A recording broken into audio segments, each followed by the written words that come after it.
Exercise 5.1 12th question. If the equation 3x square plus 3 minus p into xy plus qy square minus 2px equal to 8pq represent a circle. Find b and q. Also determine the center and radius of the circle. இப்போ கொஷினில் என்ன கொடுத்துருக்காங்கன்னா ஒரு equation கொடுத்து இது சர்க்கிளோட ஈக்குவேஷனா அப்படின்னு check பண்ணணும். Next P and Q value கண்டுபிடிக்கணும். அடுத்து centre and radius of the circle இது ரெண்டும் கண்டுபிடிக்கணும். இப்போது கிவன் ஈக்குவேஷன் நமக்கு என்ன கொடுத்துருக்காங்கன்னா 3x² + 3 - p × xy + qy² - 2px = 8pq. அப்போ இந்த கொடுத்துருக்க ஈக்குவேஷனை 8pq ரைட் சைடு இருக்குது, லெஃப்ட் சைடு எடுத்துகிட்டு என்ன ஆகும் -8pq = 0. இது ஈக்குவேஷன் 1ன்னு எடுத்துப்போம். நெக்ஸ்ட்டு இது சர்க்கிளோட ஈக்குவேஷனா அப்படின்னு செக் பண்ணுறதுக்கு 3 கண்டிஷன் இருக்குது. இது ஸ்டார்டிங் ஃபார்முலா வீடியோ பார்த்தீங்கன்னா தெரியும். அப்போ டிகிரி 2 ஹையஸ்ட் டிகிரி 2வாக இருக்குது. அப்போ degree 2. Next coefficient of xy term எப்படி இருக்கணும் 0வாக இருக்கணும். அப்போ இங்கே கோஎஃபிஷியன்ட் ஆஃப் xy 3 - pன்னு இருக்குது. அப்போ 3 - p = 0னா -p = 3 அந்த சைடு போனால் என்ன ஆகும் -3. இப்போ மைனஸும் கேன்சல் ஆகிட்டுனா பியோட வேல்யூ 3. அடுத்த point coefficient of x² = coefficient of y². அப்போ கோஎஃபிஷியன்ட் ஆஃப் x²டும் கோஎஃபிஷியன்ட் ஆஃப் y² எப்படி இருக்கணும் ஈக்குவலாக இருக்கணும். அப்போது coefficient of x² 3 y² q. அப்போ 3 = q. இப்போது இந்த PQ வேல்யூவை இந்த ஈக்குவேஷன் 1ல் சப்ஸ்டியூட் பண்ணுறோம். அப்போது இந்த இடம் என்ன ஆகிடும் Pக்கு பதிலாக 3 அப்ளை பண்ணால் xy டேர்ம் 0வாக மாறிடும். நெக்ஸ்ட்டு இங்கே Qக்கு பதிலாக 3, அப்போ 3y². இங்கே Pக்கு பதிலாக 3, இங்கே P3 Q3. இந்த வேல்யூஸ் எல்லாம் இங்கே ஈக்குவேஷன் 1ல் அப்ளை பண்ணியாச்சு. Next 3x², 3y², 2 3s are 6x, minus 3 3s are 9, 9 8s are 72, minus 72 = 0. இப்போ இது எல்லாமே 3 டேபிளில் டிவைட் ஆகிற மாதிரி இருக்குது.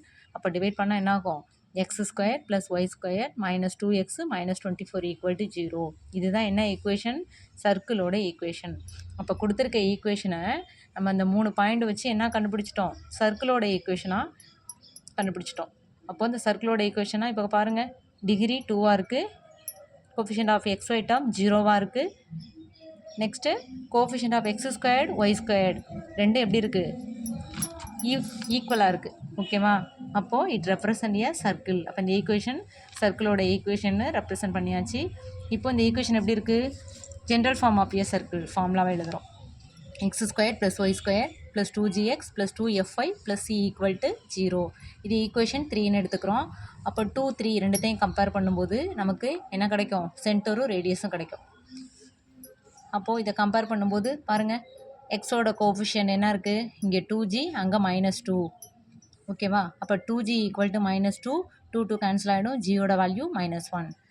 நெக்ஸ்ட்டு ஒய்யோட கோஎஃபிஷியன்ட் 2fன்னு இருக்குது. இங்கே ஒய்யோட கோஎஃபிஷியன்ட் இருக்கா இல்லை. அப்போ என்ன எடுத்துக்கலாம் 2f = 0. அப்போ f = 0. நெக்ஸ்ட்டு சி என்ன வேல்யூ இங்கே இருக்குது கான்ஸ்டன்ட்டு -24. அப்போ சியோட வேல்யூ -24.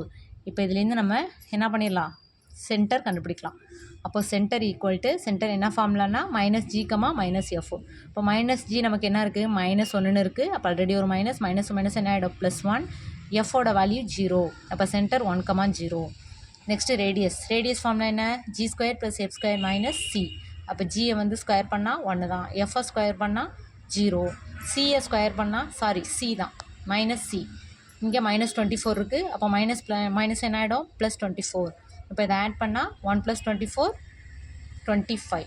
அப்போ 25க்கு ரூட் எடுத்தால் ரேடியஸ் எவ்வளோ யூனிட்ஸு 5 யூனிட்ஸ். பிடிச்சா லைக் பண்ணுங்கள்.